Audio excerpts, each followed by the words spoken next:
Sí, como Tony. Derfor ser du som om domkirken ligger lidt.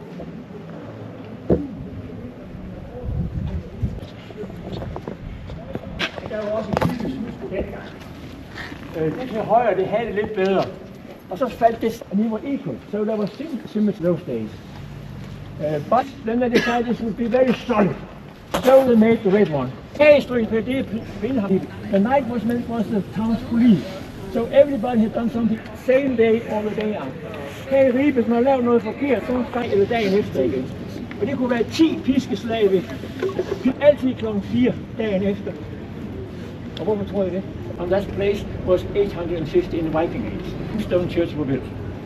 Og efter 300 år, the red stones clay are coming late. Such a beautiful building. Somebody thinks it's bad idea.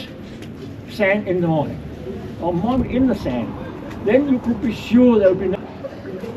Ja, det kunne man få ved at stå og krasle. Brønd med vand, der kunne drikkes, så børnene ikke døde af det. On maps, or you take your GPS and write the name Ribe, you'll find it here because there was a place in old fresh clear water and with a platoon.